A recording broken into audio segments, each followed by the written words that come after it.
And since then, the furor's got more and more and more. People from overseas coming over because it's something that's, even away from the circles, it's more and more important, you see. And they're just scratching their heads. They're still scratching their heads 13 years later.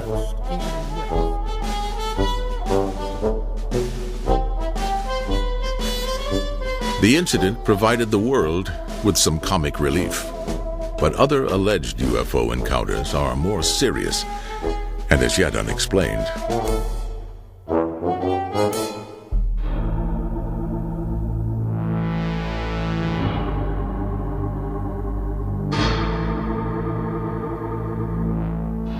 These are sketches of alien abductors made by their victims.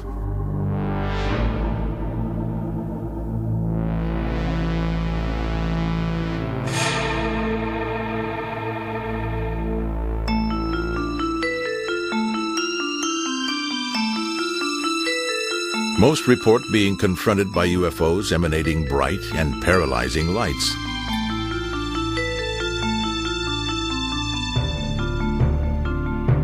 Others claim to have been abducted from their cars and homes. When they return, they're unable to account for their whereabouts for hours or even days.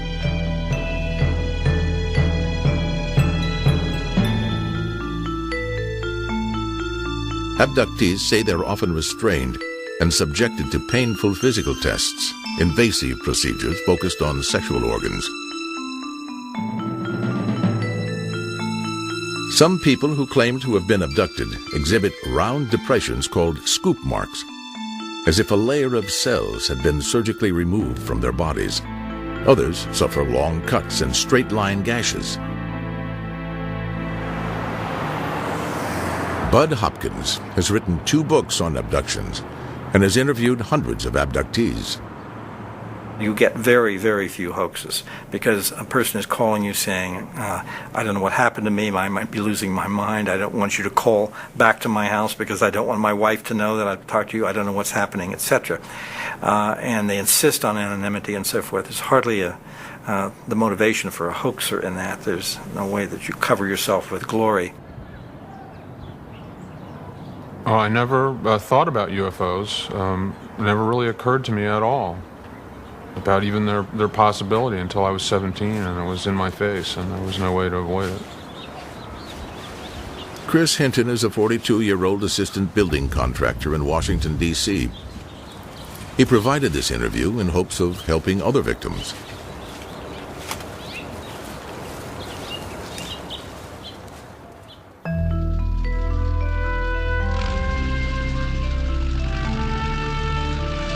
Over the course of a week in the summer of 1972, Chris was helping his brother prepare for a driving test. Each night, they saw several UFOs in the sky.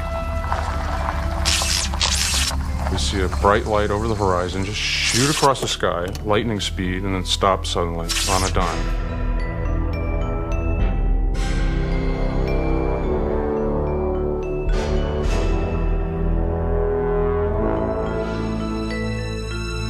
This voice explains, as this light projects off the side of the ship, we're hypnotizing you. And there's no need to be afraid, you just relax. And we are going to communicate telepathically.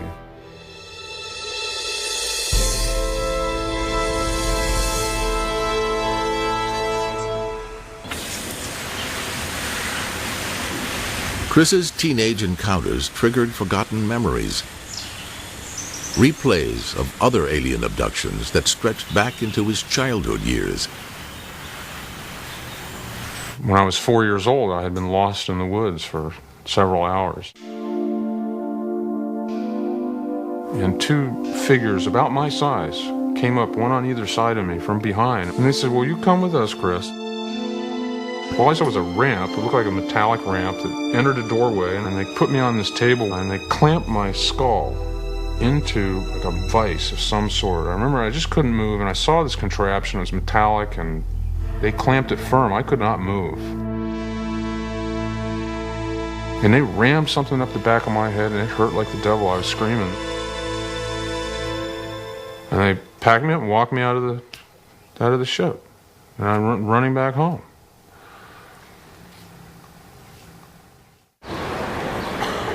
By 1992, stories like Chris's had become so widespread that a special conference was convened at the Massachusetts Institute of Technology to investigate alien abductions. Sponsored by the Fund for UFO Research, it was attended by prominent scientists, abduction victims, and UFO researchers. Studies have been conducted that show that abductees who don't know anything about the UFO subject, they don't know what other people have reported, still will come out with the identical story in exactly the same sequence. But scientists at the conference wanted hard proof. We hear tales of people being abducted. We hear heartfelt stories. These people are clearly affected by what they've imagined or seen or something.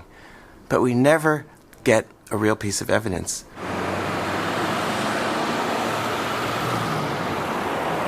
Bud Hopkins believes he's found the kind of evidence scientists are looking for here in Salt Lake City, Utah.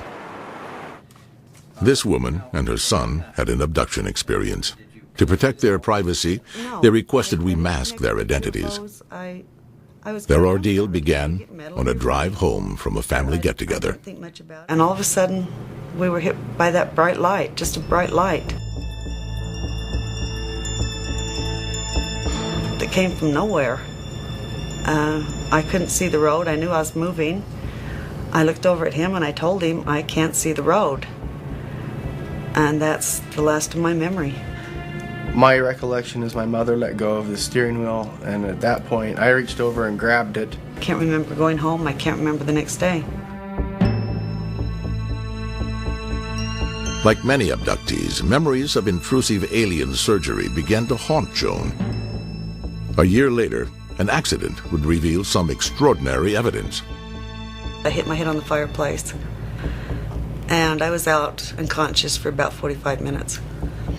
I woke up and made it to the phone and called my parents, and they came and took me to the hospital. And they x-rayed my head.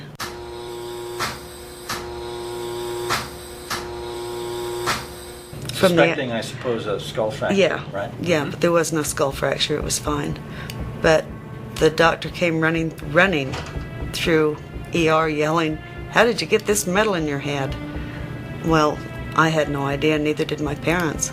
I've never had a head injury to where I could get metal in my brain. The radiologist's report indicates an oval metallic object of unknown origin is lodged in the parasagittal region of the woman's brain. The official hospital report goes on to state, the appearance is unusual for an artifact, and certainly the pattern would be worthy of pursuit. What did you think? I mean, did you... Skeptics insist that reports of alien abductions